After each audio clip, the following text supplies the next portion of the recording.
বিশ্বনবীর কলিজার টুকরা সাহাবী আব্দুল্লাহ ইবনে মাসউদ কাফেরদের জুলুম দেখেন কোরআন বলার কারণে। সূরা রহমান নবীজির উপরে নাজিল হয়ে গেলেন। বিশ্বনবী ডাক দিয়ে বলছেন, সাহাবী যারা আছো, এই মুহূর্তে আমার আল্লাহ আমার উপরে সূরা রহমান নাজিল করলেন। জিবরিল আমিন দিয়ে গেলেন আমাকে, তোমরা আমার সঙ্গে সবাই ঠোঁটে ঠোঁট মিলিয়ে সূরা রহমান তিলাওয়াত করো। নবীজিও পড়ছে, সাহাবীরও পড়ছে। আল্লাহর নবী তালকিন দেওয়ার পরে সাহাবীদের মাঝে ডাক দিয়ে বললেন, ও সাহাবীরা, তোমাদের মধ্যে কে আছে কোরআনে কারীমের এই সূরা রহমানটা কাফেরদের মাঝে গিয়ে তিলাওয়াত করে দিতে পারবা? কেউ দাঁড়াচ্ছে না। হঠাৎ আব্দুল্লাহ ইবনে মাসউদ লাফ দিয়ে দাঁড়িয়েছে, বলল, হুজুর আমি পারবো। বিশ্বনবী আমার তাকে অ্যালাউ করলেন না, ডাক দিয়ে বললেন, আব্দুল্লাহ ইবনে মাসউদ, তুমি ছোট্ট মানুষ, তুমি পারবে না। কাফের যারা আছে ওরা শক্তিশালী, তাদের তুলনায় তুমি একেবারেই ছোট্ট মানুষ, তোমার দ্বারা সম্ভব না। দ্বিতীয়বার নবীজি আবার বলেছেন, আবার আব্দুল্লাহ ইবনে মাসউদ দাঁড়িয়েছে। তৃতীয়বার আবার বলেছে, আব্দুল্লাহ ইবনে মাসউদ দাঁড়িয়েছে। সর্বশেষ নবীজি আব্দুল্লাহ ইবনে মাসউদকে বুকের সঙ্গে জড়িয়ে নিয়ে হাউমাউ করে কাঁদছে আর ডাক দিয়ে বলছে, মাসউদ, আমি চাইছিলাম শক্তিশালী কোন যুবক গিয়ে কোরআনে তিলাওয়াত করবে, কিন্তু বারবার যেহেতু তুমি দাঁড়াচ্ছ, আমি তোমাকে পারমিশন দিয়ে দিলাম। নবীজি তার মুখের লালা বের করে আব্দুল্লাহ ইবনে মাসউদের জিহ্বায় লাগিয়ে দিলেন। ওমা আরসালনাকা ইল্লা রাহমাতাল লিল আলামিন, আমার নবী রহমত, একটা দুইটা জগৎ না, আলামিন, বহু বছর। যত জগৎ আছে সব জগতের জন্য নবীজি রহমত। সুবহানাল্লাহ বলতে পারেন না? আল্লাহর নবীর মুখের লালা থুতু যখন আব্দুল্লাহ ইবনে মাসউদের জিহ্বায় স্পর্শ করেছে, আব্দুল্লাহ ইবনে মাসউদের কণ্ঠ আগের চাইতে দ্বিগুণ ভালো হয়ে গেছে। পাহাড়ের পাদদেশে দাঁড়িয়ে তেলাওয়াত করছে, আর রহমান আল্লামাল কোরআন খলাকল ইনসান। এরকম করে কোরআনের আয়াত যখন পড়ছে, এক এক করে ওই জায়গার মধ্যে অনেক লোক এসে সমাহিত হয়ে গেল। কাফেরদের সবচাইতে বড় লিডার, মক্কার প্রেসিডেন্ট ওই সময়ের নাম তাহার আবু জাহেল, এসে হাজির, ডাক দিয়ে বলছে, ওই নাম আছো বাংলাদেশে দেখেন তো, এরকম স্টেজ গুলোতে আমরা তাকিয়ে দেখতে পাচ্ছি কোরআন হাদিসের হক, কোরআন দিয়ে দেশ সমাজ চালানোর কথা বললে কত নেতা আলেমদের পর্যন্ত ধমক দিয়ে বলে, এই তাড়াতাড়ি নাম, এই কথা বলে। কত নেতার কত ধরনের গরম বকনি, কত উল্টা পাল্টা কথা। আব্দুল্লাহ ইবনে মাসউদ ক্ষমতার জোরে পাওয়ার দেখাতে গিয়ে ডাক দিয়ে বললেন, এই নাম তাড়াতাড়ি। ছোট্ট মানুষ আব্দুল্লাহ ইবনে মাসউদ নামার সঙ্গে সঙ্গে আব্দুল্লাহ ইবনে মাসউদের কানের মধ্যে আবু জাহেল একটা থাপ্পড় মেরেছে। শুধু কোরআন বলার অপরাধে আব্দুল্লাহ ইবনে মাসউদের কানে যখন থাপ্পড় মেরেছে, কানের পর্দা ফেটে ফিঙ্কি দিয়ে রক্ত ঝরছে। দুই হাত দিয়ে কান চিপে ধরেছে, হাউমাউ করে কান্না করতে করতে মরুভূমির পর দিয়ে আব্দুল্লাহ ইবনে মাসউদ হাঁটা দিচ্ছে রাসূলের কাছে। আল্লাহর নবী বুঝতে পেরেছে আব্দুল্লাহ ইবনে মাসউদের বিপদ হয়েছে। আমি লম্বা ঘটনা সংক্ষেপ করে শুধু এখান থেকে শিক্ষা দেওয়ার জন্য বলছি। বিশ্বনবী এসে দেখে মরুর প্রান্তরে আব্দুল্লাহ ইবনে মাসউদ দুই হাত এভাবে কানের মধ্যে দিয়ে হাউমাউ করে কাঁদছে। নবীজিও কান্না করে, আব্দুল্লাহ ইবনে মাসউদও কান্না করে। এই সময় জিবরিল আমিন এসে মুস্কি মুস্কি হাসে। নবীজি ডাক দিয়ে বলছেন, জিবরিল আমিন, যেখানে আমার সাহাবী আব্দুল্লাহ ইবনে মাসউদ কোরআন বলতে গিয়ে নির্যাতনের শিকার হলো, কান দিয়ে রক্ত ঝরছে, আব্দুল্লাহ ইবনে মাসউদ হাউমাউ করে কাঁদছে, আমি কান্না করি আমার সাহাবীর কষ্ট দেখি, আর তুমি এই জায়গায় এসে হাসো মানে? বিশ্ব নবী একটু মন খারাপ করে ফেললেন। জিবরিল আমিন ডাক দিয়ে বলছে, হুজুর আমার এমন একটা ঘটনা জানা আছে, আমি যদি এখন বলি আপনিও কান্না করবেন না, হাসবেন, কিন্তু আল্লাহ যতক্ষণ বলতে না বলবে ততক্ষণ তো বলা যায় না। যেই দিন বদরের ময়দানে যুদ্ধ হয়েছে, মাসার মুআব্বিসের খেজুর গাছের বাকলের আঘাতে আবু জাহেল যখন মাটির মধ্যে পড়ে গিয়েছে ঘোড়ার পিঠ থেকে, একেবারে আদা মরা অবস্থায়, আব্দুল্লাহ ইবনে মাসউদ খুঁজতেছেন আবু জাহেল কোথায়, গিয়ে দেখছে পড়ে আছে। বুকের উপরে লাফ দিয়ে উঠে বডি থেকে কল্লাটা আলাদা করেছে, হাত দিয়ে মাথা উঁচু করতে চায়, উনি পারে না ওঠাতে। দুই হাত দিয়ে চেষ্টা চালাচ্ছে, মাথা উপরে দাঁড় করাতে পারে না, উঁচু করতে পারে না। কারণ আব্দুল্লাহ ইবনে মাসউদের চিন্তা ছিল, কাফেরদের বড় লিডার আবু জাহেলের মাথা যদি নিয়ে দেখাতে পারি বিশ্ব নবী খুশি হবে না। হাত দিয়ে টানে ওঠে না। হাতের মধ্যে যে তরবারি ছিল, ওই তরবারি একান দিয়ে ঢুকে একান দিয়ে যখন বের করেছে, এরপরে যখন হাত দিয়ে ধরেছে, মাথা এবার উঁচু করতে পারছে। কল্লা হাতে নিয়ে রাসূলের সামনে গিয়ে ডাক দিয়ে বলছে, হুজুর এই যে ইসলামের ঘোর বিরোধী আবু জাহেলের মাথা। বিশ্ব নবীও আনন্দ করে, নবীর সাহাবী আব্দুল্লাহ ইবনে মাসউদ আনন্দ করে। ওই দিন জিবরিল আমিন ডাক দিয়ে বলে, হুজুর আমি তো এইটাই জানি। কোরআন বলতে গিয়ে আব্দুল্লাহ ইবনে মাসউদের কান ফাটিয়েছিল আবু জাহেল মাত্র একটা। আজ আপনি লক্ষ্য করেন, এই আব্দুল্লাহ ইবনে মাসউদে আবু জাহেলের কানের দুইটা পর্দায় সিদ্ধ করে ফেলেছে। ফামাহিলিল কাফিরিনা আমহিলহুম রুয়াইদা। আল্লাহ কাফের যারা আছে তাদের অবকাশ দেয়, ছাড় দেয়, কর কত করবি কর, কিন্তু আমি আল্লাহ যেদিন ধরবো তোর বাপ বলার সময় দেব না। এজন্য আমাদেরও উক্তি বার্তায় একটাই, ফিরাউন থেকে শুরু করে, নমরুদ থেকে শুরু করে, এমনকি লেডি ফেরাউন থেকে শুরু করে নতুন করে যারা জালেম হওয়ার স্বপ্ন দেখছে, একটু শিক্ষা নাও। এরা তো পালাতে পেরেছে, সামনে আপনি পালাতে পারবেন কিনা একটা চিন্তা ভাবনা করেন। চাঁপাই নবাবগঞ্জবাসী খেয়াল করবেন, যুগে যুগে আমার আল্লাহ রাব্বুল আলামিন নবী এবং রাসূলদেরকে দুনিয়ায় পাঠিয়েছে। তাদের মেইন কর্তব্য ছিল দুইটা। এক নম্বরে আনি আবুদুল্লাহ, দুনিয়ায় ইবাদত হবে একমাত্র আল্লাহর।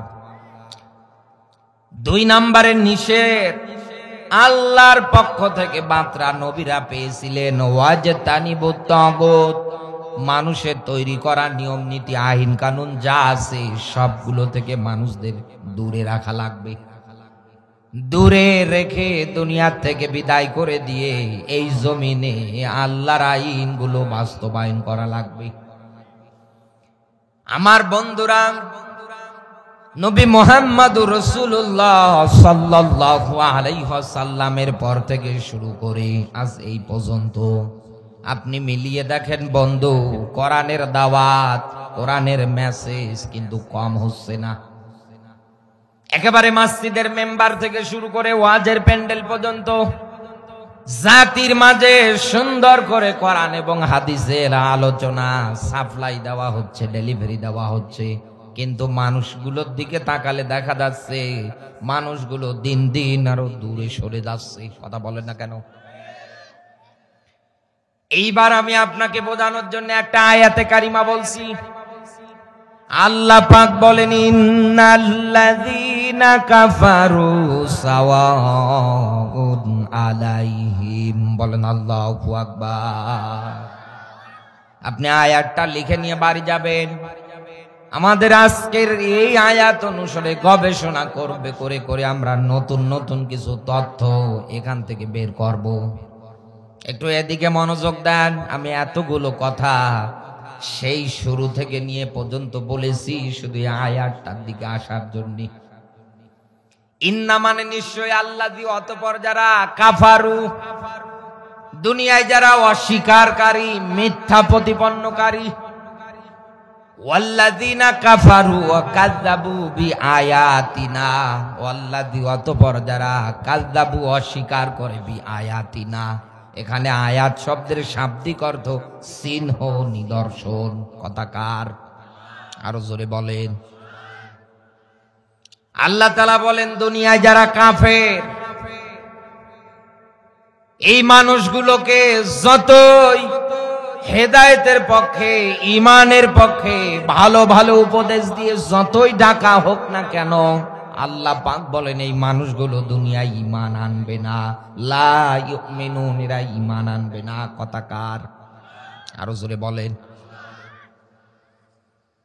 নবী আপনি তাদেরকে যতই সতর্ক করেন না কেন, যতই দিনের দাওয়াত দেন না কেন, যতই জাহান্নামের ভয় ভীতি দেখান না কেন, তারা দুনিয়ায় কোনো দিন ইসলামের পথে আসবে না, দুনিয়ায় যারা কাফের। তাহলে এই দেশে তো আমরা কাফের বলতে বুঝি যারা ইহুদি খ্রিস্টান, কথা বলে না কেন, যাদের জবান দিয়ে লা ইলাহা ইল্লাল্লাহ এই শব্দটাই, কালেমাটা বের হয় না, আমরা তো তাদেরকে সবাই একবারেই বলে দেই মানুষগুলো দুনিয়ার ময়দানে কাফের। ও সাপাই নবাবগঞ্জের মুসলমানেরা, এখানে যারা বসে আছেন একজনও কি হিন্দু আছে? বৌদ্ধ আছে, খ্রিস্টান আছে, ইহুদি নাসারারা আছে। সবার পরিচয় কি? অকালা ইন্নানি মিনাল মুসলিমিন, গর্ব করে অহংকার করে ঘোষণা দেবে যে আমি তো মুসলমান। মুসলিম শব্দের শাব্দিক অর্থ আত্মসমর্পণকারী, স্যালেন্ডারকারী। তাহলে আয়াত অনুসারে যেটা অর্থ দাঁড়াচ্ছে, ব্যাখ্যা দাঁড়াচ্ছে, এই দুনিয়ার ময়দানে মুসলমানদের সামনেই কোরআন থেকে ব্যাখ্যা করা হয়, কোরআনের আয়াত দিয়ে বোঝানো হয়। আপনি তারপরেও মিলিয়ে দেখবেন এই দেশে কত মুসলমান পরিচয় বহনকারী মানুষেরা কোরআনের আহ্বান শোনার পরে নাক সিটকে দূরে সরে যায়,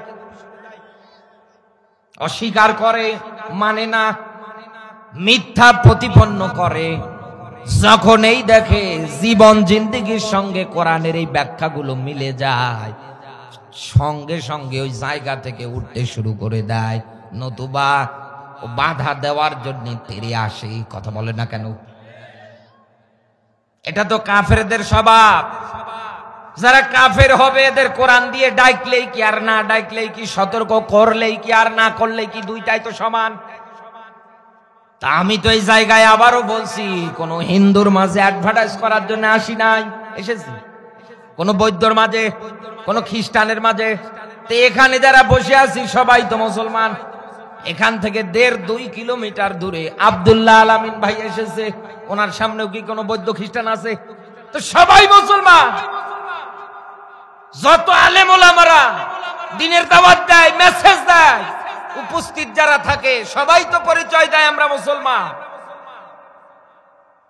অথচ আল্লাহ বলছেন দুনিয়ায় যারা কাফের হবে এদের সতর্ক করলেই কি আর না করলেই কি। তো আমরা তো কাফেরদের সতর্ক করি না, আমরা তো সতর্ক করছি মুসলমানদের। কত কায়দায় বলা হচ্ছে ওমাইয়াবতাগি গায়রাল ইসলামি দীনান ফালা ইউকবালা মিনহু ওয়া হুয়া ফিল আখিরাতি মিনাল খাসিরিন।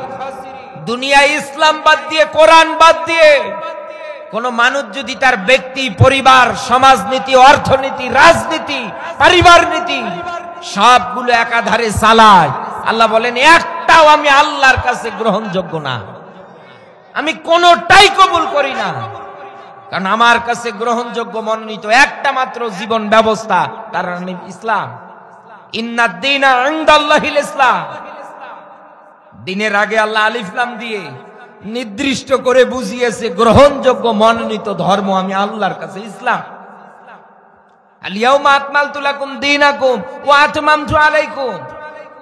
সূরা মাইদার আয়াতে আল্লাহ বলেন ইসলাম ধর্মকে আমি আল্লাহ তোমাদের জন্য পরিপূর্ণ করে দিলাম। সুবহানাল্লাহ বলতে পারেন না?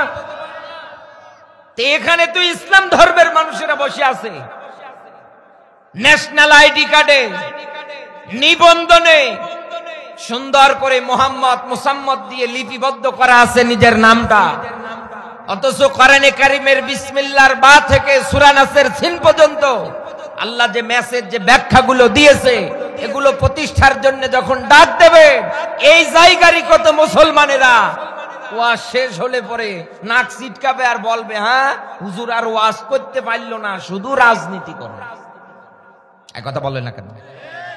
হুজুর আর ওয়াজ করলো না, হুজুর শুধু আমাদের দেখলো আর গালি করে চলে গেল। এরকম কমেন্ট করার লোক মনে হয় এই দেশে নেই। কত মানুষ বলবে, হ্যাঁ আমি সুদ খাই, হুজুর জানে কেমনে। কত মায়েরা প্যান্ডেলে বসে আছে, বলবেন আল্লাহ এ হুজুর যেন বাড়ি অব্দি যাইতে পারে না, আল্লাহ হুজুরের তুমি মরণ দাও। কারণ ওনাদের বিরুদ্ধে গিয়েছে তাই। এক কথা বলে না কেন? এক একজনের এক এক কমেন্ট হবে, এক একজনের এক এক মন মানসিকতা তৈরি হবে। আল্লাহ এই জায়গায় একটা শব্দ বসিয়েছেন, কাফারু। যারা কাফের হবে, কাফের কারা এটাই আমরা এবার বের করব। আপনারা আছেন তো? আছেন? কাফের কারা আমাদের এবার আলোচনার যেদিকে আমরা ধাবিত হচ্ছে, আমাদের মূল শব্দ কাফারু। কারা? সূরা বাকারার 39 নম্বর আয়াতে কারিমা আমি এই আয়াতের সঙ্গে তেলাওয়াত করেছি সবার প্রথম। আবারও বলছি ভালো করে বোঝার জন্য। ওয়াল্লাযী, অতঃপর যারা কাযযাবু, অস্বীকার করে, মিথ্যা প্রতিপন্ন করে। এখানে আয়াত শব্দের শাব্দিক অর্থ চিহ্ন, নিদর্শন। বিসমিল্লাহর বা থেকে সূরা নাসের সিন পর্যন্ত কোরআনে কারীমের মধ্যে আপনি মিলিয়ে দেখবেন, চাঁপাইনবাবগঞ্জবাসী কোন আয়াতে আল্লাহ ফিরাউনের ব্যাপারে ব্যাখ্যা দিয়েছে? এক কথা বলে না কেন? কোন আয়াতে নমরুদের ব্যাপারে, কোন আয়াতে দেখবেন জালেম বাদশা আব্রাহার বিরুদ্ধে? এক কথা বলে না কেন? সূরা ফিল আল্লাহ নাজিল করেছে হাতির নামে সূরা। আব্রাহার ঘটনা আপনি হুবহু বর্ণনা পাবেন। বিশ্ব নবীর চাচা আবু লাহাব স্ত্রী, সন্তান, ধন সম্পদ, টাকা পয়সা নিয়ে বড়ই গর্ব করত, অহংকার করত। আল্লাহ তার নামে একটা সূরা দিয়েছে, সূরা লাহাব। এক কথা বলেন না কেন? এরকম করে আপনি বিসমিল্লাহর বা থেকে সূরা নাসের সিন পর্যন্ত খুলে দেখবেন, আমার আল্লাহ চিহ্ন আর নিদর্শন দিয়ে সুন্দর করে সাজিয়েছে। আল্লাহ এটাই বোঝাতে চেয়েছে, ও দুনিয়ার মানুষেরা, তোমরা আব্রাহার মতো নতুন করে আব্রাহা হওয়ার স্বপ্ন দুনিয়ায় দেখো না। তোমরা আব্রাহার জীবনী পড়ো। আমি আব্রাহাকে আবাবিল পাখি দিয়ে দুনিয়ার থেকে বিদায় করে দিয়েছি। আমি আল্লাহ আবু লাহাবকে দুনিয়ায় প্লেগ রোগ দিয়ে বিদায় করেছি, জঙ্গলে পচে গলে মারা গিয়েছে। আমি ফিরাউনকে নীল নদে চুপিয়ে মেরে আজও শুটকি বানিয়ে রেখেছি। আমি নমরুদকে ল্যাংড়া মশা দিয়ে দুনিয়া থেকে বিদায় করেছি। নতুন করে তোমরা আবার আবু লাহাব, আবু জাহেল, আব্রাহা হওয়ার স্বপ্ন দুনিয়ায় দেখো না, নতুবা ওদের যা হয়েছে তোমাদেরও তাই হবে। কথা কার? আরো জোরে বলে।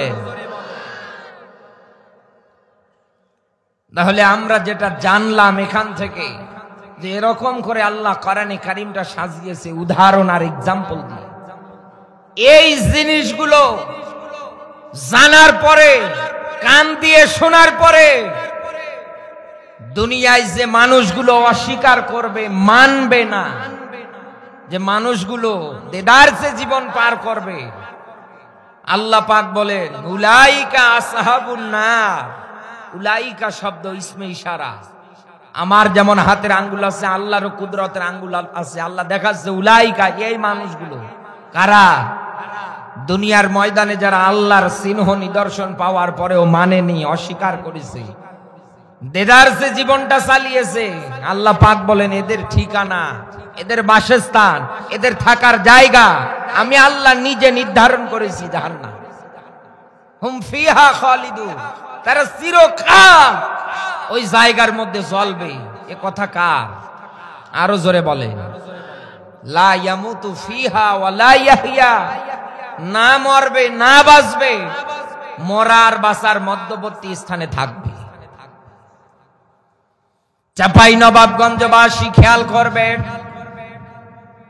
দুনিয়ার ময়দানে আল্লাহর চিহ্ন নিদর্শন গুলো পাওয়ার পরেও দুনিয়ায় যারা মানবে না, একাধারে যারা অস্বীকার করে জীবনটা পার করবে, সূরা বাকারার 39 নাম্বার আয়াতে আমার আল্লাহ ব্যাখ্যা উঠিয়েছে, এদেরকে আমি আল্লাহ জাহান্নামে দেব, চিরকাল এই মানুষগুলো জাহান্নামের মধ্যে থাকবে।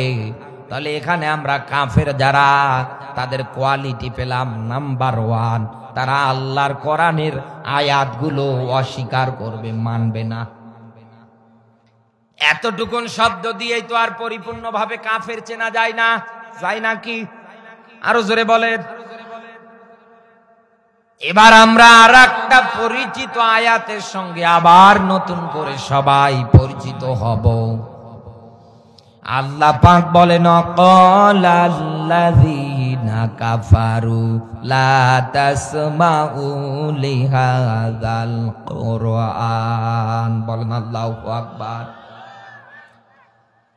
আল্লাহ পাক বলেন সূরা হামিম সিজদার 26 নাম্বার আয়াত, এটা আল্লাহ তাআলা বলেন ক্বালা ক্বালু, অর্থ যেটা যারা বলবে, বলে কারা বলবে? দুনিয়ায় যারা কাফের, এই জায়গার মধ্যেও কাফার ওয়াও এ শব্দ আছে না নেই?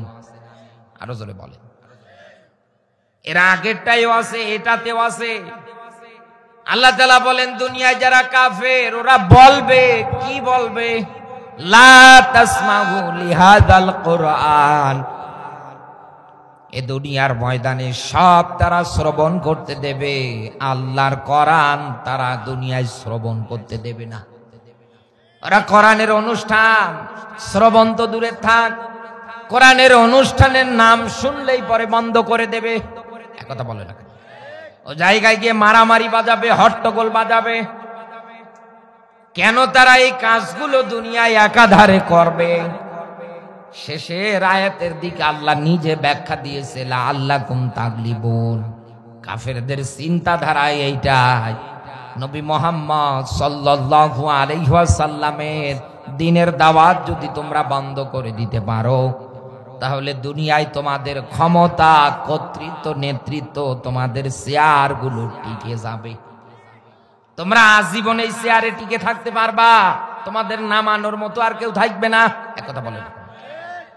এই জন্য আমি তাকিয়ে দেখেছি এই 54 বছরে এই দেশে এমনও কাফের তৈরি হয়েছে যারা আল্লাহ এবং রসুলকে অপমান করে, উল্টা পাল্টা কথা বলে, তাদের বিরুদ্ধে প্রোটেস্ট, প্রতিবাদ, তাদের যে ফাঁসির রায় দেবে আদালতে, এটা পর্যন্ত দেয় না।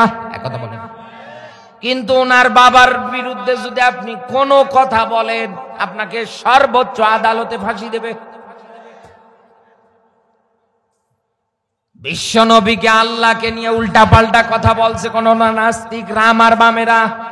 আজও বাংলাদেশের দিকে তাকান, কত মানুষ কোরআনে কারিমের উপরে পা পর্যন্ত উঠিয়ে দিচ্ছে, কত জায়গায় প্রকাশ্যে কোরআন পর্যন্ত পুড়িয়ে দিচ্ছে। এই 54 বছরে এমনও শয়তান আমরা দেখলাম যে কত জায়গায় নবীকে অপমান, কোরআনে কারিমের অপমান, আল্লাহকে নিয়ে উল্টা পাল্টা ধারণা, গালি গালাজ পর্যন্ত চালিয়েছে। ওনারা কোনোদিন কোনোভাবে তাদের বিরুদ্ধে একটা স্ট্যাটাস পর্যন্ত বের করে নাই, মিডিয়ার সামনে এসে এটা নিয়ে প্রতিবাদ পর্যন্ত করে নাই। অথচ ওনার বাবা বঙ্গবল্টুর নামে কেউ যদি কথা বলতো, ওকে গুম পর্যন্ত করতো। এই কথা বলে, এই হিসাব অনুসারে কি দাঁড়াচ্ছে?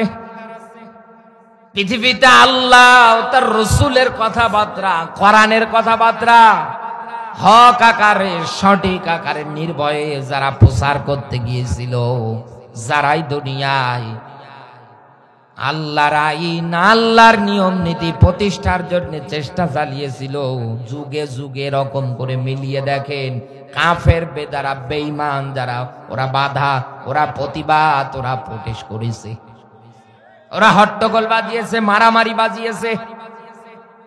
ও বাংলার মুসলমান, খেয়াল করবেন এই আয়াতটার দিকে, যেহেতু আমরা কাফের চেনবো, একটু ভালো করে মনোযোগ দেবেন। এই আয়াতটার পুরো মূল মাস্টার মাইন্ড হিসাবে যাকে ধরা হয়েছে তার নাম হচ্ছে আবু জাহেল। আবু মানে পিতার, হাকাম মানে বুদ্ধির পিতা। লোকটার নাম তো ছিল ইতিহাসে আবুল হাকাম। ইসলাম এবং কোরআন না মানার কারণে লোকটার নাম হয়ে গিয়েছে আবু জাহেল, মূর্খের বাবা। কোথায় ছিল বুদ্ধির বাবা? ওখান থেকে বের হয়ে গেল মূর্খের বাবা। এজন্যই তো ডক্টর মোহাম্মদ শহীদুল্লাহ বলেছেন, দুনিয়ায় ম্যাথমেটিক্স, ফিজিক্স, বায়োলজি সব বিষয়ে আপনার জ্ঞান আছে, আল্লাহর কোরআনের জ্ঞান আপনার ভিতরে নেই। আপনার মতো বড় মূর্খ পণ্ডিত দুনিয়ায় আর একটাও নেই। আপনি পণ্ডিত ঠিকই, কিন্তু মূর্খ পণ্ডিত। কারণ আল্লাহর কোরআন এমন একটা কিতাব, মা ফাররাতনা ফিল কিতাবি মিন শাই। উদাহরণ আর এক্সাম্পল দিয়ে আল্লাহ পুরো কোরআনটা সুন্দরভাবে পরিপূর্ণ করে দিয়েছে। ডান থেকে বাম থেকে নতুন করে কোনো কিছু বাঁধও দিতে পারবেন না, ঢোকাতেও পারবেন না। কথা বলেন না কেন? একেবারে পরিপূর্ণ করে আমার আল্লাহ কোরআনে কারিমটা নাযিল করে দিয়েছে। কাফেরদের চিন্তাধারা ছিল যেখানেই কোরআন হোক বাধা দেওয়া লাগবে। কারণ আব্দুল্লাহর বেটা মোহাম্মদ জাতির মাঝে যে কায়দায় কোরআন বলছে, এতে করে তারা হাতে হাত রেখে মানুষ যদি ইসলামের পথে, কোরআনের পথে ফিরে আসে, মানুষ যদি দুনিয়ায় আল্লাহর আইন এবং নিয়ম নীতি কায়েমের জন্য চিন্তা ভাবনা তৈরি করে ফেলে, তাহলে আগামীতে তো আর আমাদের চেয়ারে বসা হবে না। আমরা তো মদের বার তৈরি করেছি, একথা বলেন। আমাদের এই মদের বারে তো কালকে ডেঙ্গে একেবারে গুড়িয়ে ভেঙে দেবে। আমাদের এই মদের বারগুলো সব লাইসেন্স বাতিল হয়ে যাবে। আমরা সমাজে সাদা ওঠাচ্ছি রাস্তার মোড়ে মোড়ে, কালকেই তো কোরআনের আইন কায়েম হলে আর কেউ সাদা তুলতে দেবে না। এই কথা বলে আমরা যে ধর্ষণ একাধারে চালাচ্ছি নিজের বৈধ স্ত্রী থাকার পরেও। আরে ভাই, গতকালকেই মনে হয় দেখলাম 3 বছরের একটা বাচ্চা পর্যন্ত এখন বাংলাদেশে নিরাপদে নেই। আপনি কোন দেশে আছেন? মাত্র 3টা বছর বয়স, পর্যন্ত এদেশে নিরাপদে নেই।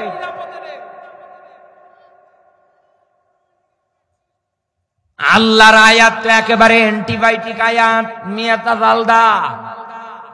অবিবাহিত অবস্থায় কেউ যদি জিনা ব্যভিচার করে ফেলে তাহলে তার শাস্তি কি? 100 করে বেত্রাঘাত করা।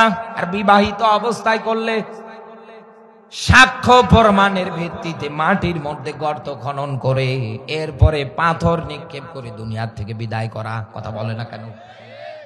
সূরা নূরের আয়াতগুলো প্রতিষ্ঠিত করেন। কোনদিন এই দেশে আপনি ধর্ষণ এই শব্দটার মিনিং খুঁজে পাবেন না। এদেশে ধর্ষণ আর হবে না, গ্যারান্টি দিয়ে বলছি। কারণ রাসূল যে সময় আগমন করে, মক্কার বিখ্যাত কুরাইশ বংশ 570 খ্রিস্টাব্দে রাসূল যে সময় দুনিয়ায় আসলে, ওই যুগটা আইয়ামে জাহিলিয়া, মূর্খতার যুগ, অজ্ঞতার যুগ, অন্ধকারের যুগ। কথা বলে না কেন? মানুষ ছিল, কিন্তু তারা আসলে মানুষ ছিল না, তারা ছিল মানুষরূপী জানোয়ার। সন্তান হলে পরে আছাড় দিয়ে মেরে ফেলত। মানুষ খুন করতে দ্বিধাবোধ করতো না, ধর্ষণ করতে দ্বিধাবোধ করতো না। মেয়েদের হাটে বাজারে কিনতে পাওয়া যেত, বেচা কিনা চলত। কথা বলে না?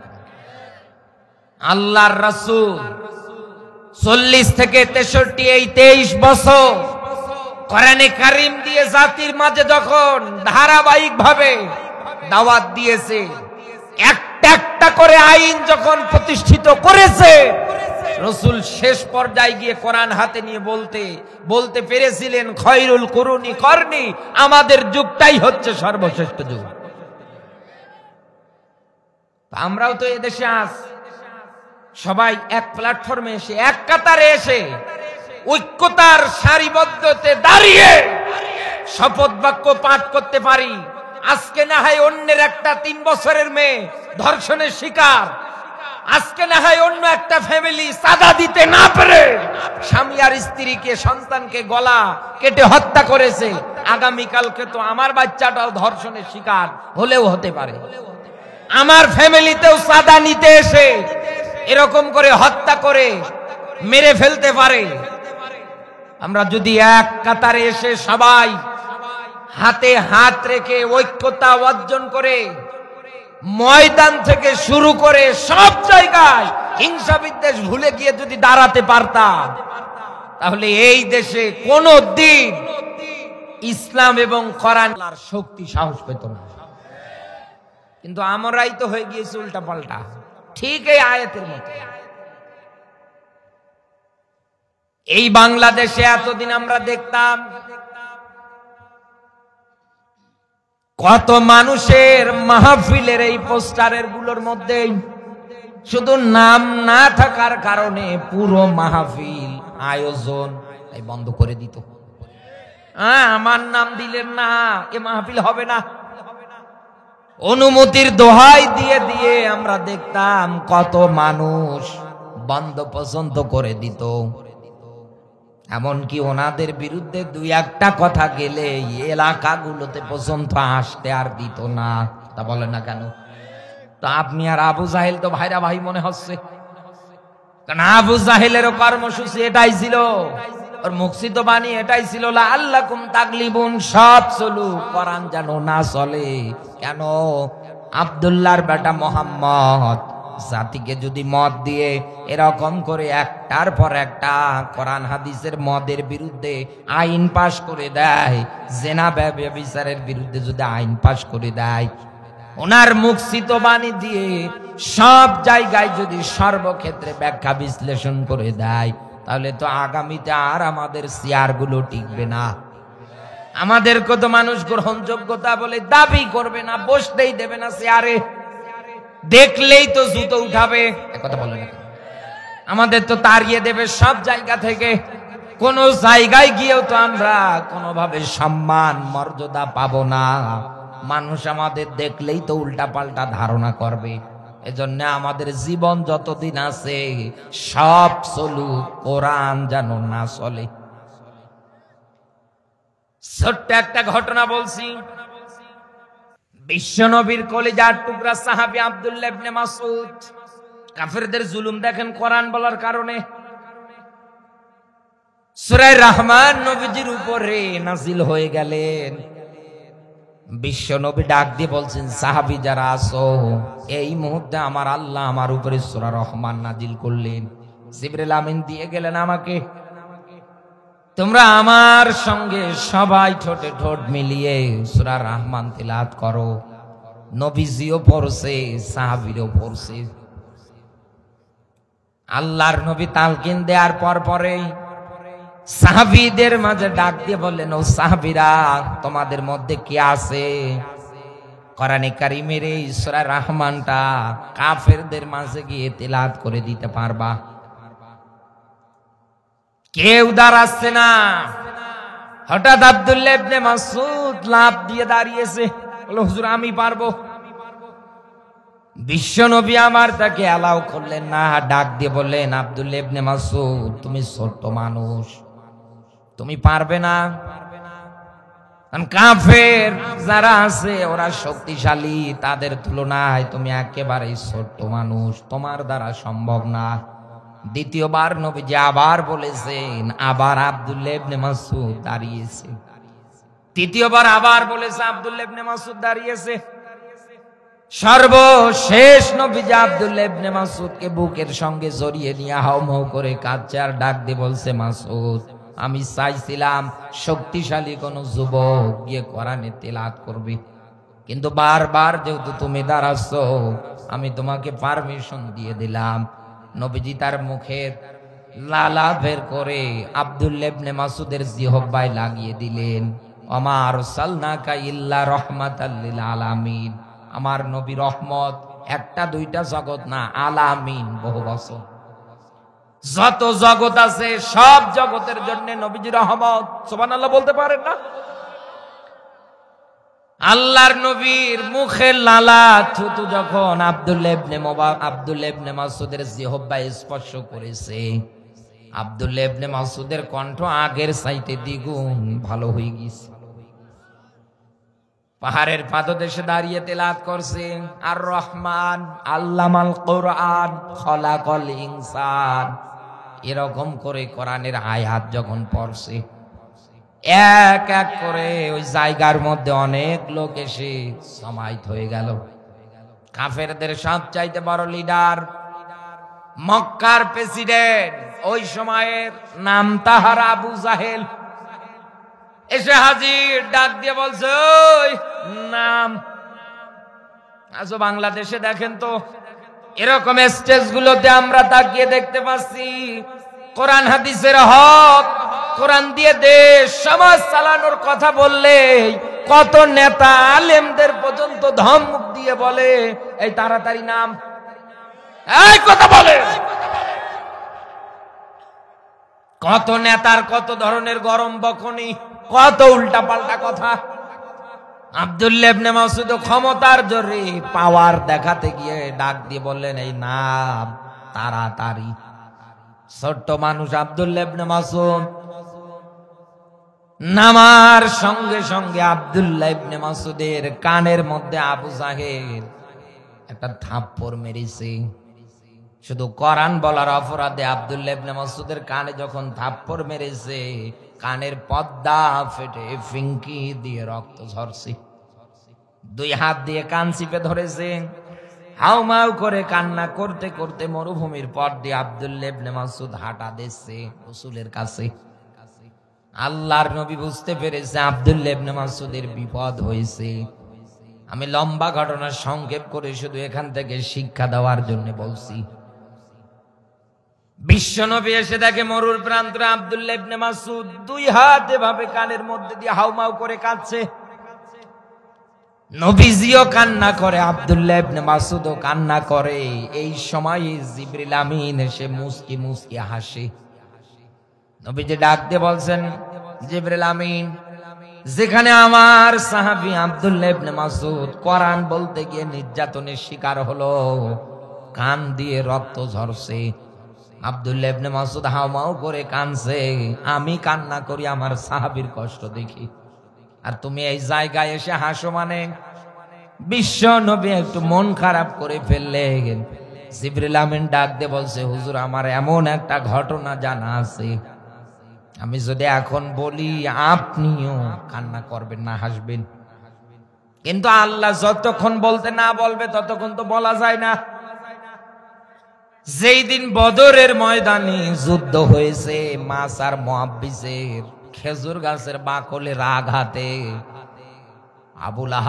আবু জাহেল যখন মাটির মধ্যে পড়ে গিয়েছে ঘোড়ার পিঠ থেকে, একেবারে আদা মরা অবস্থায়, আব্দুল্লাহ ইবনে মাসউদ খুঁজতেছেন আবু জাহেল কোথায়, গিয়ে দেখছে পড়ে আছে। বুকের উপরে লাফ দিয়ে উঠে বডি থেকে কল্লাটা আলাদা করেছে, হাত দিয়ে মাথা উঁচু করতে চায়, উনি পারে না ওঠাতে। দুই হাত দিয়ে চেষ্টা চালাচ্ছে, মাথা উপরে দাঁড় করাতে পারে না, উঁচু করতে পারে না। কারণ আব্দুল্লাহ ইবনে মাসউদের চিন্তা ছিল, কাফেরদের বড় লিডার আবু জাহেলের মাথা যদি নিয়ে দেখাতে পারি বিশ্ব নবী খুশি হবে না। হাত দিয়ে টানে ওঠে না। হাতের মধ্যে যে তরবারি ছিল, ওই তরবারি একান দিয়ে ঢুকে একান দিয়ে যখন বের করেছে, এরপরে যখন হাত দিয়ে ধরেছে, মাথা এবার উঁচু করতে পারছে। কল্লা হাতে নিয়ে রাসূলের সামনে গিয়ে ডাক দিয়ে বলছে, হুজুর, এই যে ইসলামের ঘোর বিরোধী আবু জাহেলের মাথা। বিশ্ব নবীও আনন্দ করে, নবীর সাহাবী আব্দুল্লাহ ইবনে মাসউদ আনন্দ করে। ওই দিন জিবরিল আমিন ডাক দিয়ে বলে, হুজুর, আমি তো এইটাই জানি, কোরআন বলতে গিয়ে আব্দুল্লাহ ইবনে মাসউদের কান ফাটিয়েছিল আবু জাহেল মাত্র একটা। আজ আপনি লক্ষ্য করেন, আব্দুল্লাহ ইবনে মাসউদে আবু জাহেলের কানের দুইটা পর্দায় সিদ্ধ করে ফেলেছে। ফামাহিলিল কাফিরিনা আমহিলহুম রুয়াইদা, আল্লাহ কাফের যারা আছে তাদের অবকাশ দেয়, ছাড় দেয়, কর কত করবি কর, কিন্তু আমি আল্লাহ যেদিন ধরব তোর বাপ বলার সময় দেব না। এজন্য আমাদেরও উক্তি বার্তায় একটাই, ফিরাউন থেকে শুরু করে, নমরুদ থেকে শুরু করে, এমনকি লেডি ফেরাউন থেকে শুরু করে নতুন করে যারা জালেম হওয়ার স্বপ্ন দেখছে, একটু শিক্ষা নাও। এরা তো পালাতে পেরেছে, সামনে আপনি পালাতে পারবেন কিনা একবার চিন্তা ভাবনা করেন।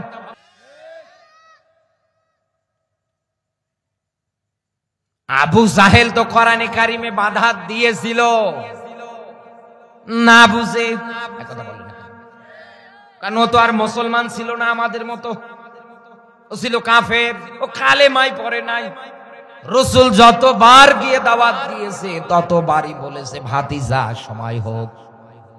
এত চালাক ছিল আবু জাহেল, লোকজন পাঠিয়ে দিয়েছে রাসূলের কাছে, যে মুহাম্মদের কাছে গিয়ে বার্তা পৌঁছে দিবে যে তোমার চাচা অসুস্থ, অথচ ইনি দিব্যি সুস্থ মানুষ। যে রাস্তা দিয়ে রাসূল আসবে তাকে দেখার জন্য ওই রাস্তার মধ্যে গর্ত খনন করে ঝোপঝাড় দিয়ে ঢেকে রাখতো, যেন ওই রাস্তা দিয়ে আসতে গেলে রাসূল পড়ে যায় আর উনি পাথর নিক্ষেপ করে সহজে রাসূলকে মেরে ফেলতে পারে। এ যেমন তেমন শয়তান ছিল না, হাইব্রিড শয়তান ছিল। কি চিন্তাধারা ওর, যে আমি অসুস্থতার ভান করব, দেখতে তো আসবেই আমাকে, যে রাস্তা দিয়ে আসবে গর্ত খনন করে ঢেকে রাখবা ঝোপঝাড় দিয়ে, যেই না পড়বে ওই পাথর মারবা। তাহলে একে হাইব্রিড শয়তান না? বাংলাদেশের দিকে আজ আপনি তাকিয়ে দেখেন, এই আয়াত অনুসারে কত এরকম হাইব্রিড শয়তান তৈরি হচ্ছে। আবু জাহেল না হয় কাফের ছিল, ও কালেমা পড়ে নাই, না বোঝার কারণে কোরআনে কারিমে ওই সময়ে বাধা দিয়েছে, সাহাবীদের উপরে নির্যাতন জুলুম চালিয়েছে।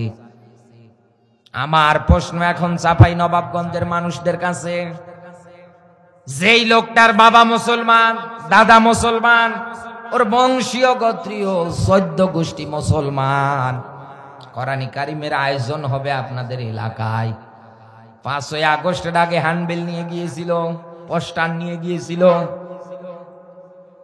থানাতে নিয়ে যাওয়ার পরে থানার যিনি ওসি দারোগা এসআই যারা চাকরি করেছেন ওনারা আমাদের নিবন্ধন, ভোটার আইডি কার্ডের ফটোকপি, মা বাবার ভোটার আইডির ফটোকপি পর্যন্ত থানায় নিয়েছে, এরপরে পারমিশন দিয়েছে। সাতক্ষীরাতে আলোচনা করতে গিয়ে আমাকে তো সাদা পেপারে স্বাক্ষর করে নিয়েছিল, নিয়ে বলছে এবার যা মন চাই গিয়ে স্টেজে বল, সকাল হলেই ঠেলা বুঝবি।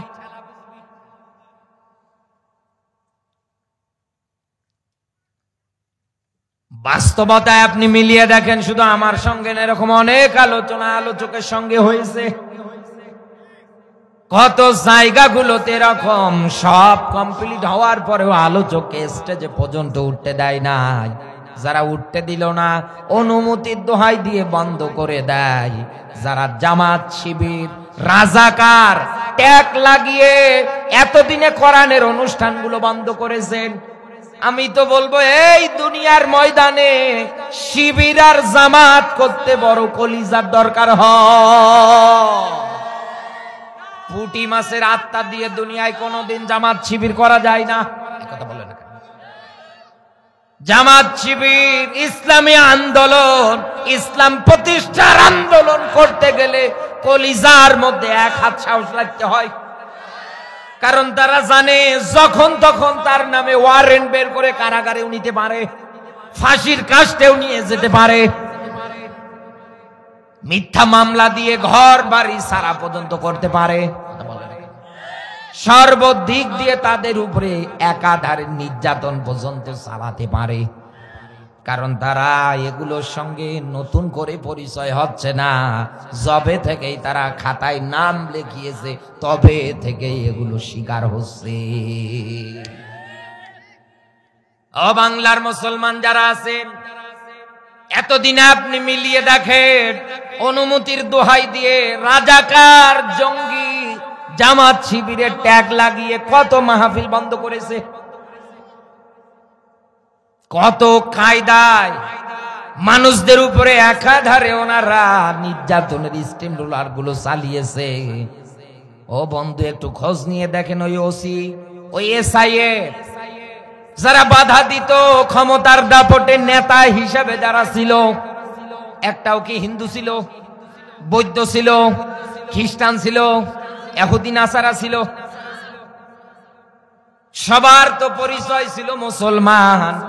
আমি তো মনে করি এটা নামে মুসলমান, কামে আবু জাহেলের চাইতেও খারাপ। এখানেই তো পয়েন্ট বের হয়।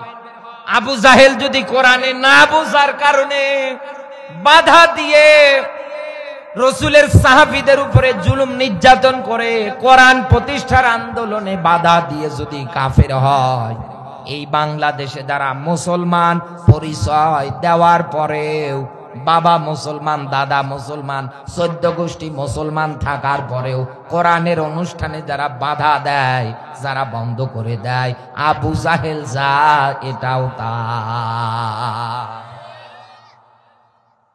এরকম কাফের যারা আছে, আপনি তাদের সামনে যতই কোরআন দিয়ে সতর্ক করেন, কোরআনের বার্তা পৌঁছিয়ে দেন, কোরআনের মেসেজ পৌঁছিয়ে দেন, কাজ হবে না।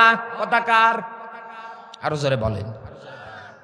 এই দুইটা পয়েন্টে তো আপনি একটু হলেও কাফের চিনেছেন। আর একটা পয়েন্ট বলেই আমি আমার তিলাওয়াতকৃত আয়াতের মধ্যে সরাসরি প্রবেশ করব। মা কানা মুহাম্মাদুন আবা আহাদিম মির রিজালিকুম, সূরা আহজাবের 40 নম্বর আয়াত। বিশ্ব নবী নবী মুহাম্মদ রাসূলুল্লাহ সাল্লাল্লাহু আলাইহি ওয়াসাল্লাম, আমার আল্লাহ এই আয়াতের মধ্যে তাকে সর্বশেষ নবী হিসাবে ঘোষণা দিয়েছে। কারণ খতামিম, খতম শব্দের শাব্দিক অর্থ সমাপ্তি, শেষ। নবুয়তের দরজা বন্ধ। নবীজির পরে আর কেউ দুনিয়ায় নবী হতে পারবে না, আসবেও না। কথা বলে না কেন? নবুয়তের দরজা আল্লাহ একবারই বন্ধ করেছে। এমনকি বিশ্ব নবী জানিয়েছে, আল্লাহ যদি নবুয়তের দরজা বন্ধ না করতেন, আমার পরে হযরতে ওমর আল্লাহর নবী হয়ে যেতেন। নবী হওয়ার যা যোগ্যতা দরকার সব আল্লাহ ওমরকে দান করেছেন। সুবহানাল্লাহ বলতে পারেন না? আমার বন্ধুরা এদিকে তাকান। বাংলাদেশের কাদিয়ানি যারা আছে তারা এই আয়াতটা মানে না। পুরোটা বিষয়টা এমন না। এই আয়াতটাকে 3 ভাগ করেন, 2 ভাগ ওরা মেনে নেয়। ওদের মেইন সমস্যা হচ্ছে খাতামান নাবিয়িন, এই এতটুকুন শব্দে, এতটুকুন শব্দ না মানার কারণে তামাম দুনিয়ায় যত আলেম ওলামা আছে সবার একবারেই ফতোয়া ওরা কাফের। এই কথা বলে, এদের পরিচয় এরা কাফের। যারা আমার নবীর এই মানে না, অস্বীকার করে, এরা কি? আরো জোরে বলে। আবারও বলছে আয়াতকে 3 ভাগ করে 2 ভাগ মানে। শুধু খাতামান নাবিয়িন এতটুকুন মানে না। এতটুকুনের জায়গায় গোলাম আহমদ কাদিয়ানীকে তারা দাঁড় করিয়েছে যে ওনাদের নবী গোলাম আহমদ কাদিয়ানী। নাউজুবিল্লাহ বলতে পারেন না? এই আয়াতের এই এতটুকুন শুধু অস্বীকার করার কারণে যদি ওরা কাফের হয়, এই বাংলাদেশে মুসলমান যারা পরিচয় দেন যে আমার বাবা মুসলমান, দাদা মুসলমান, আগা কেটে দিয়েছে আমার, এই চাপাই নবাবগঞ্জের বাজার থেকে গরুর গোশত কিনে এনে আমি একাধারে খাচ্ছি, আমি মুসলমান না তো গরু মুসলমান, আমি মুসলমান না তো ছাগল কি মুসলমান, আমি তো মুসলমান। এই ঘোষণা দুনিয়ায় যারা দিচ্ছেন, আমি আপনাকে বলছি কোরআনে কারিমের আয়াতকে অস্বীকার করার কারণে, পুরো আয়াত না শুধু মাঝের একটু অংশ অস্বীকার করার কারণে কাদিয়ানীর যদি কাফের বলে ঘোষিত হয়, আলেমরা যদি ফতোয়া দেয়, এই বাংলাদেশে মুসলমান পরিচয় দেওয়ার পরেও একটা কোরআনের আয়াতও যারা মানেন না, কাদিয়ানির চাইতেও তো আপনি বড় কাফের। আপনি তো বিসমিল্লাহর বা থেকে সূরা নাসের সিন পর্যন্ত একটাও মানেন না, নিজে তো কোনোদিন খুলে পড়েনও না, নিজে তো কোনোদিন কোরআনের কাছে আসেনও না, আর একজন আসে তাকে আপনি রাজাকারের মামলায় ট্যাগ লাগিয়ে চাপাই নবাবগঞ্জে হাজিরায় খাটাচ্ছেন। যে মানুষগুলো দুনিয়ায় কোরআনের রাষ্ট্র গঠনের জন্য স্বপ্ন দেখছে, তাদেরকে নিয়ে আপনার চুলকানি শুরু হয়ে গিয়েছে। আরে ভাই, চুলকালে মলম লাগা, তাও বিরোধিতা করিস না। কারণ আল্লাহর স্পষ্ট আয়াত, এই দুনিয়ার ময়দানে যাদের ভিতরে অ্যালার্জি থাকে, রোগ থাকে, যাদের চুলকানি আছে, কোরআনটা তাদের জন্য শেফা আকারে কাজ করবে না, বরং তাদের জন্য আরো রোগ বৃদ্ধির কারণ হয়ে দাঁড়াবে। যার গায়ে অ্যালার্জি আছে, ও সে চিংড়ি মাছ খাওয়ান তো, গরুর গোস্ত খাওয়ান তো, ধরে বান্ধব খাওয়াতে পারবেন না। এক কথা বলে না, ও জানে এগুলো খেলে আমার চুলকানি বাড়বে। এই বাংলাদেশে ঠিক এরকম কোয়ালিটির কিছু মানুষ আছে যাদের কোরআনের হক কথা বললেই চুলকাবে। আমি বলি, চুলকালে মলম কিনে লাগা, তাও আলেম ওলামাদের ইসলামী আন্দোলন যারা করে তাদের বিরোধিতা করিস না। এদের বিরোধিতা যুগে যুগে যারাই করেছে কপাল পুড়িয়েছে। পুড়িয়েছে কে? আরো জোরে বলে। এই দেশে আমরা কেউ কাফের হতে রাজি না। রাজি? রাজি? তাহলে এই আয়াত দিয়ে ব্যাখ্যা করতে গিয়ে যারাই এই কাতারে, আশা করছি যুব সমাজের এই কষ্টের সফল এই মাহফিল আপনাদের উপহার দিয়েছে, এখান থেকে একটু হলেও শিক্ষা নিয়েও যেন আপনি আপনার পরবর্তী জীবনটা পার করতে পারেন। খারাপ দিকগুলো আপনি বর্জন করেন, ফিরে আসেন ইসলামের পথে, ফিরে আসেন কোরআনের পথে।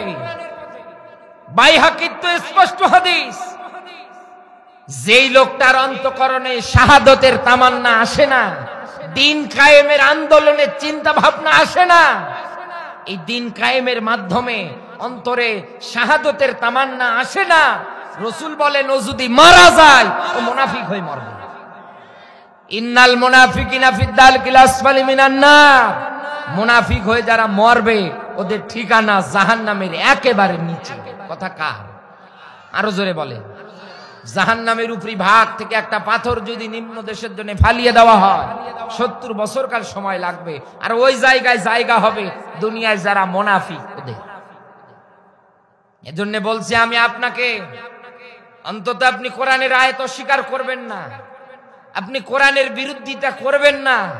আসেন আমরা সবাই এক প্ল্যাটফর্মে দাঁড় হয়ে আমাদের কর্তব্য, আফালা ইয়াতাদাব্বারুনাল কোরআন, কি হলো তোমাদের? কেন কোরআন নিয়ে গবেষণা করো না? কেন কোরআন নিয়ে রিসার্চ করো না? এই যে সামনে এদেশে আসবে কুষ্টিয়ায় লালনের গাজার মেলা, এক কথা বলে না কেন? হাজারো মানুষ যাবে ওই জায়গায়, লালন জীবনে কত মন গাঁজা খেয়েছে ওইটা নিয়ে গবেষণা করে। ঢোল তবলা বাজাবে, গাঁজা টেনে নারী পুরুষ এক জায়গায় হু হু করে বাড়ি চলে আসবে, গান বাজনা করে বাড়ি চলে আসবে, এক কথা বলে না কেন? লালনের জীবনী নিয়ে প্রত্যেক বছরে গবেষণা চালাচ্ছে, নতুন নতুন বিষয়। অথচ আল্লাহ বলছেন দুনিয়ায় কোরআন নিয়ে তোমরা গবেষণা করো। কি হলো তোমাদের? কেন গবেষণা করো না? অন্তরে কি তারা দিয়েছো, না মরিচা ধরেছে, না জন ধরেছে? আর যদি আমরা সবাই হিংসা বিদ্বেষ ভুলে গিয়ে কোরআন নিয়ে গবেষণা করতাম, এদেশে কোনোদিন কোনো অন্যায়, অবিচার, জুলুম, নির্যাতন থাকার কথা ছিল না। কিন্তু আমাদের দেশে তো কোরআনের গবেষণাগার হয় না, হয় লালনের গবেষণাগার, হয় এদেশে বিভিন্ন আগলা বাবা, ল্যাংটা বাবার মাজার, এক কথা বলে না কেন? যে ওগুলো নিয়ে সারা জীবন ওরা পড়ে আছে, জীবন পার করিয়ে দিচ্ছে। এজন্য বলছে আপনি একটু সতর্ক হন, সাবধান হয়ে যান। কাফের যারা হবে এই কোয়ালিটির, কিয়ামত পর্যন্ত গলা ফাটিয়ে চিল্লিয়েও তাদেরকে আপনি হেদায়েতের পথে আনতে পারবেন না। কারণ আল্লাহ বলছেন, নবী আপনি যাকে পছন্দ করেন, ভালোবাসেন, তাকে আপনি হেদায়েত দিতে পারবেন না। হেদায়েত কার হাতে? আরো জোরে বলে, আরো জোরে বলে। আল্লাহ যেন আমাদেরকে হেদায়েত দান করে, বলেন আমিন। কোরআনের পথে আসার তৌফিক দান করে, বলেন আমিন। নবীজির প্রতি দরুদ, মানবতার মুক্তির মডেল, মানবতার মহান আদর্শ, মানবতার শিক্ষক, নবিকুর শিরোমণি নবী মুহাম্মদুর রাসূলুল্লাহ সাল্লাল্লাহু আলাইহি ওয়াসাল্লাম। জবান সেরে কোরআনের সোনালী আয়াত আমার সঙ্গে পড়ে না। আউযু বিল্লাহি মিনাশ শাইতানির রাজিম। বিসমিল্লাহির রহমানির রহিম।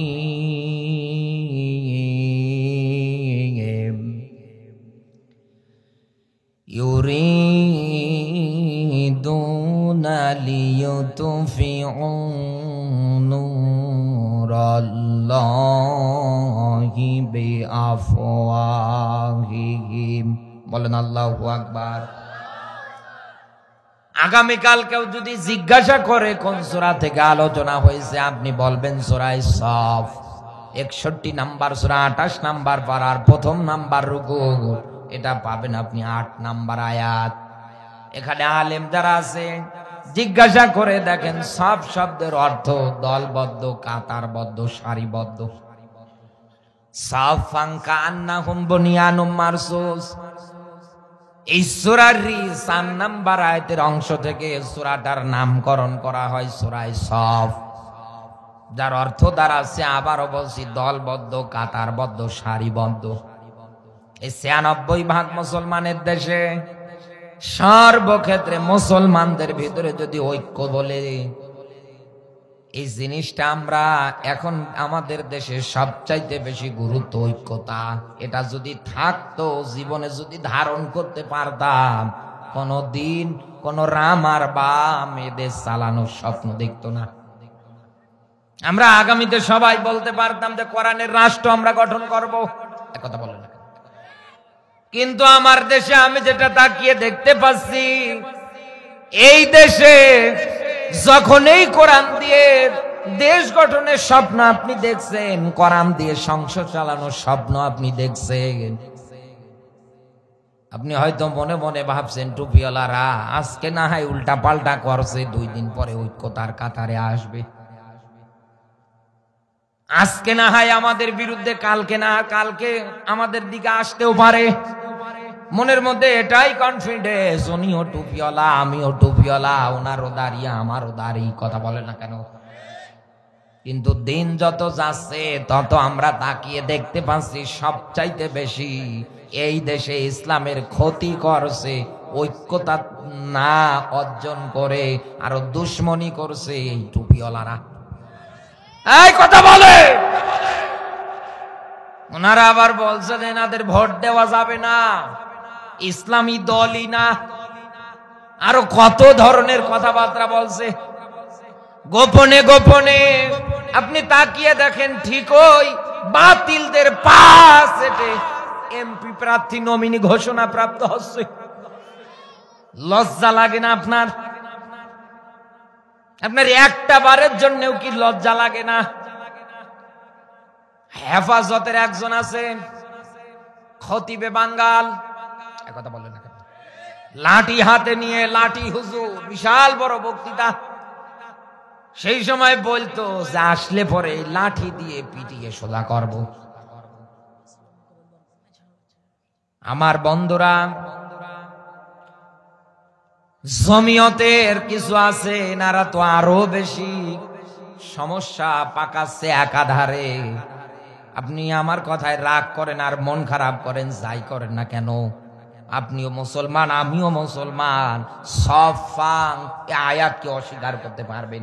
রাসূল জানিয়েছেন, একজন মুসলমান আর একজন মুসলমান ভাই ভাই, একজন মুসলমান আর একজন মুসলমানের উপরে হক আছে 6টা।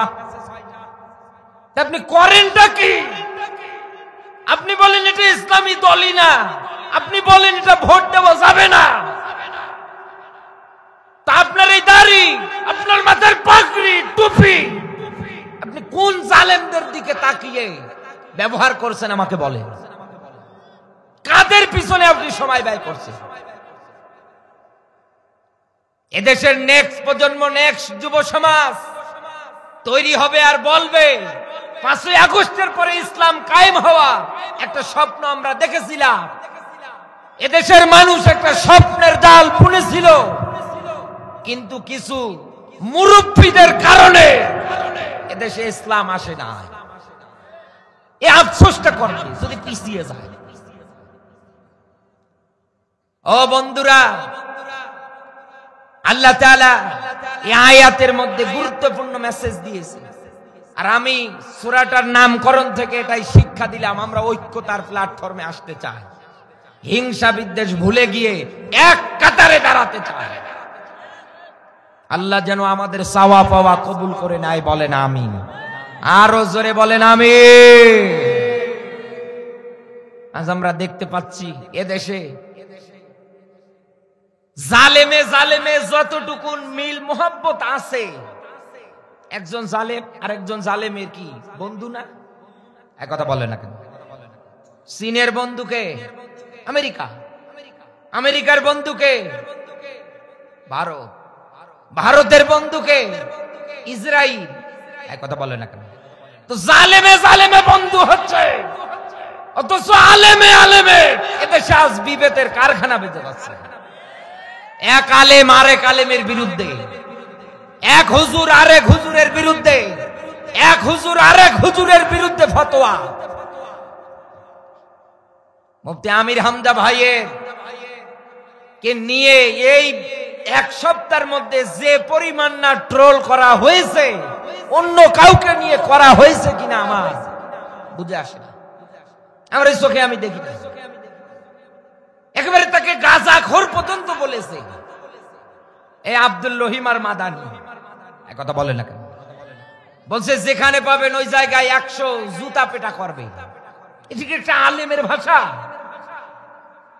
এনায়েতুল্লাহ আব্বাসী বলেছেন ইনি জাহান্নামের কীট। আপনি কাফের ফতোয়া দিয়েই দিলে। আরে ভাই, আপনি কারো বিরুদ্ধে সমালোচনা করে, আপনি কারো বিরুদ্ধে কিছু বলে, সেটা আপনি তার ভুলটা শুধরিয়ে দেওয়ার জন্য বলতে পারেন, সম্মানের সহিত বলতে পারে। এক কথা বলে না কেন? এই এক সপ্তাহের মধ্যে এই দেশের মধ্যে সবচাইতে বেশি আমি যেটা লক্ষ্য করেছি, জালেমে জালেমে দোস্তি বেঁধে আলেমে আলেমে ষড়যন্ত্র শুরু করে দিয়েছে। আলেমে আলেমে বিভেদ আছে এদেশে, জালেমে জালেমে দোস্তি একাধারে শুরু হয়ে গিয়েছে। এদেশে আলেমে আলেমে বিভেদ করে লাভ নেই, একজন আরেকজনকে গালিগালাজ করে লাভ নেই। যারা এই কাজের সঙ্গে জড়িত হচ্ছেন একটু দয়া করে থেমে যান। যাকে আপনি কাফের ফতোয়া দেন, উনি যদি কাফের না হয়, আপনি তোর চাই বড় কাফের। এটা তো তার উপরে আপনি দহমত দিলেন, অপবাদ দিলেন। আপনি বলেন আমির হামজা গাঁজাখোর। আমির হামজা ভাইয়ের আপনি ফ্যামিলি সম্পর্কে আপনি জানেন? এতদিন এই সাফাই ওয়াজ করেছে, নীলফামারী ওয়াজ করেছে, বিভিন্ন জায়গায় ওয়াজ করেছে, কোনো অসুবিধা ছিল না। মুফতি আমির হামদার নামের আগে যখন একটা দলের পরিচয় এসেছে, তিনি একটা দল থেকে যখন এমপি প্রার্থী নমিনি হয়েছে, তবে থেকে আমির হামদার বিরুদ্ধে এদেশে কিছু আলেম নামে জালেমেরা উঠে পড়ে লেগেছে। মনে রাখবেন, আমির হামজা এদেশের সম্পদ, এদেশের রত্ন। এটা একদিনে তৈরি হয় না, তৈরি হতে সময় লাগে। আপনি এতদিনে কত কি বললেন, আপনার কিছুই হয় না। আর অথচ আমির হামজা ভাই 3টা বছর কারাগারে জীবনটা পার করে দিচ্ছে। আপনি কয়দিন গিয়েছেন তার বাড়িতে খোঁজ নিতে? কয়দিন গিয়েছে? একটু মতের বিরুদ্ধে হলে আপনি তাকে উল্টা পাল্টা কথা বলেন। এজন্য আলেম আলেম বিভেদ করে লাভ নেই। এগুলো দেখার পরে জালেমের আরো মজবুত হচ্ছে, শক্ত হচ্ছে। আরো টেবিলের নিচ দিয়ে আব্বাসীর মতো, মাদানির মতো লোকদের টাকা দিয়ে বলছে এদের বিরুদ্ধে ফতোয়া চালা। এক কথা বলে না কেন? আরে এরা তাই করছে। এই আয়াতের মূল শিক্ষা এটাই। আল্লাহ ঐক্যতার কথা বলেছে, এক প্ল্যাটফর্মে আসতে বলেছে। আমরা আসতে রাজি আছি তো? রাজি আছি। এবার দেখি আমরা সরল ব্যাখ্যায় প্রবেশ করছি। আল্লাহ পাক বলেন ইউরিদুনা লিউতফিউ নূরাল্লাহি বিআফওয়াহিহিম। দুনিয়ায় কাফের বেঈমান ইসলামের ঘর বিরোধী মুনাফিক যারা আছে ওরা চাইবে দুনিয়ার ময়দানে আল্লাহর নূর, আল্লাহর কিতাবটা বিদায় করে দিতে। আমি আবারও বলছি, আল্লামা সৈয়দ রহমতুল্লাহ আলাইহির ব্যাখ্যা অনুসারে কিতাবের 55টার অধিকের ক্ষেত্রে একটা নাম নূর। আল্লাহ এই জায়গায় এই নূর বলতে আসমানি কিতাব কোরআনকে বুঝিয়েছে। দুনিয়ায় যারা কাফের বেঈমান আছে ওরা মুখের ফুৎকার দিয়ে বন্ধ করে দিতে চাইবে, নিভাতে চাইবে। আল্লাহ পাক জানিয়েছে তারা যতই চেষ্টা করুক, তারা যতই অপছন্দ করুক, যারা যতই নাস্তিক থাক না কেন, আল্লাহর নাজিলকৃত কিতাব কোনদিন বিদায় করতে পারবে না। এজন্য আল্লাহ কসম করেছেন। আল্লাহ বলেন আমি কসম করে বলছি আমার নূর, আমার আলো এই জমিনে আমি আল্লাহ জ্বালাবো। এবার একটু ব্যাখ্যায় আমরা যাই, এরপরে আমরা আলোচনার ইতি টেনে মোনাজাতের দিকে ধাবিত হব। একটু মনোযোগ দেন। চাপাই নবাবগঞ্জবাসী এই দুনিয়ার ময়দানে মানুষদের ব্যাপারে কোরআনে কারিমে ব্যাখ্যা এসেছে খলিকাল ইনসানা দাইফা। আল্লাহ মানুষ বানিয়েছে একেবারে দুর্বল করে। এবার বলেন তো, মানুষ যদি দুর্বল হয়, মানুষের চক্রান্ত, কর্তৃত্ব, নেতৃত্ব সবল না দুর্বল? আরো জোরে বলেন, কেমন দুর্বল? দাইফা, এক আলিফ টান দিয়ে আল্লাহ বলেছে একেবারে দুর্বল, যেমন তেমন দুর্বল না। এই যে ময়দানটা দেখছেন, এই ময়দানটার মধ্যে যদি আপনি সকালবেলায় এসে দেখেন পুরো ময়দানটা মাকড়সার জাল বুনে গেছে, আপনি এই মাকড়সার জালগুলো দেখার পরে আপনি কি কোনো কামলা ডাকবেন এগুলো ভাঙ্গার জন্যে, পরিষ্কার করার জন্যে? আপনি সর্বোচ্চ আপনার একটা ছোট্ট বাচ্চা যদি থাকে, ওরা হাতে লাঠি দিয়ে দৌড়াতে বলবেন, ও যত দৌড়াবে মাকড়সার জাল সব ভেঙে চুরমার হয়ে যাবে, জায়গা ক্লিয়ার হয়ে যাবে, পরিষ্কার হবে। চাপাই নবাবগঞ্জের মুসলমানেরা, মানুষ তো এমন দুর্বল, এই মাকড়সার জালের উদাহরণ তো না, এর চাইতেও তো বড় দুর্বল হয়। কারণ আপনি দেখেন কত বড় বড় নেতা ইসলামের বিরুদ্ধে, কোরআনের বিরুদ্ধে কথা বলে, 2-3 বার যদি টয়লেটে যায়, বাথরুমে যায়, বের হওয়ার পরে বউকে মা ডাকে।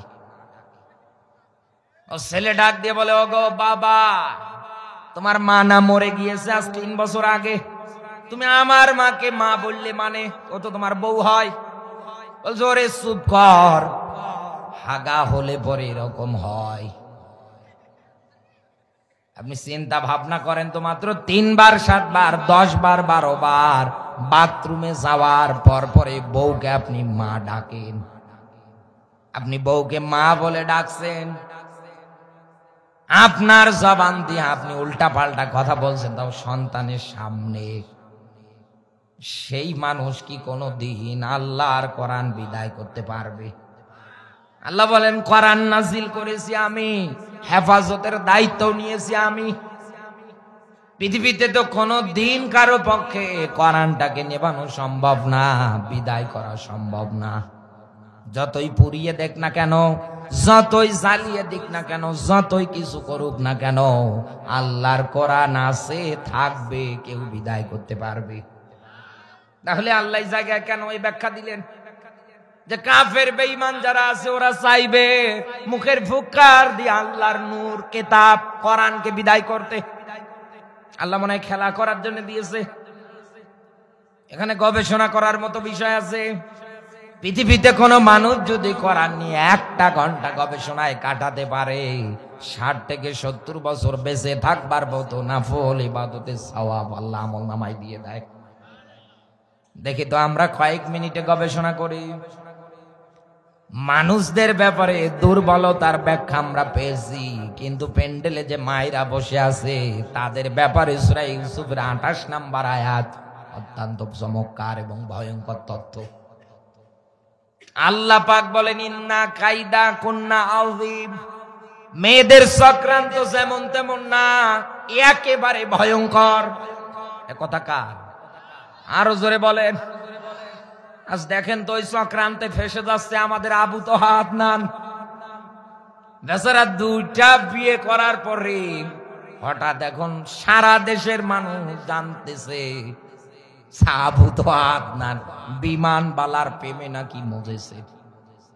ওনার বউ এগুলো এসে সাংবাদিকদের সামনে বলছে, আমি আপনাদের ছোট ভাই হিসাবে এই চাপাইয়ের মাটি থেকে আহ্বান করে গেলাম, কালকে এটা হয়তো ইন্টারনেটে চলে যাবে। হুন্না লিবাসুল্লাকুম ওয়া আনতুম লিবাসুল্লাহুন্না। স্বামী আর স্ত্রী একে অপরের জন্য পোশাক পরিছে।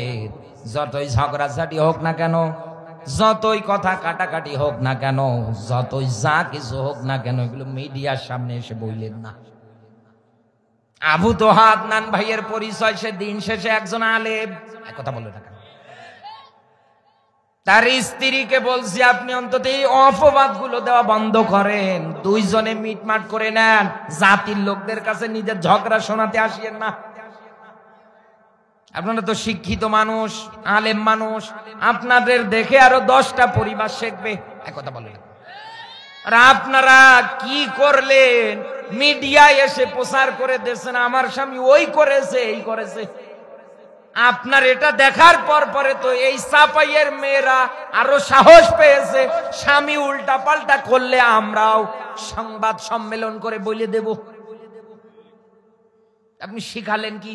আপনি না ওস্তাদা না কি বলে হাফেজা, আপনি না আলেম, আপনার দেখে তো মানুষ শিখবে। তা কি করলে? স্বামী যারা আছে তাদের দায়িত্ব কর্তব্য স্ত্রীর সঙ্গে ভালো আচরণ করা, দ্বিতীয় বিয়ে করতে গেলে স্ত্রীর কাছে অনুমতি নেওয়া। কথা বলে না, শোনা লাগবে, অনুমতি নেওয়া লাগবে।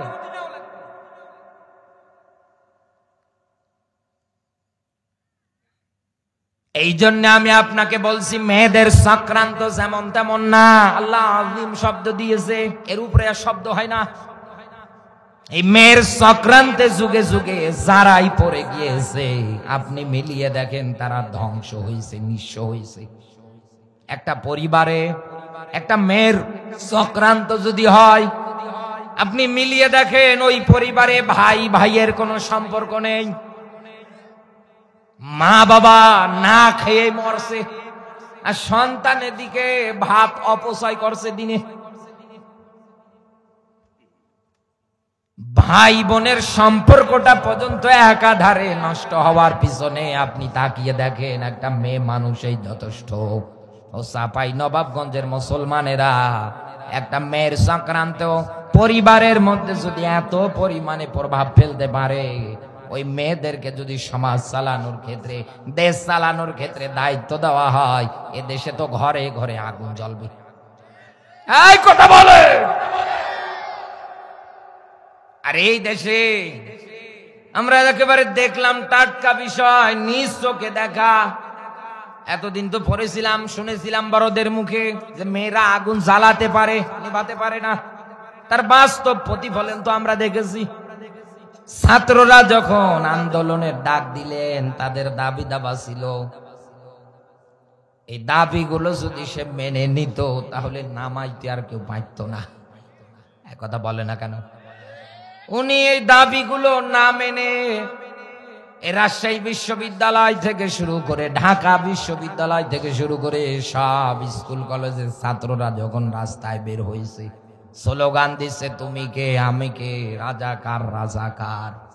এই স্লোগানে যখন মুখরিত সব জায়গা, কোথায় দাবি দাবা মেনে আপনি পরিস্থিতি ঠান্ডা করবেন? তা না, আপনি এসে আবার বলছেন মুক্তিযোদ্ধার ছেলেরা চাকরি পাবে না, তো রাজাকারেরা চাকরি পাবে। আপনি চিন্তা করেন তো, দেশে ওই সময় আগুন জ্বলছে, আরো কেরোসিন ঢালছে। এক কথা বলেন, এই কেরোসিন ঢালার কারণে, পেট্রোল ঢালার কারণে, ডিজেল ঢালার কারণে তো পালালো লাগলো ভারতে।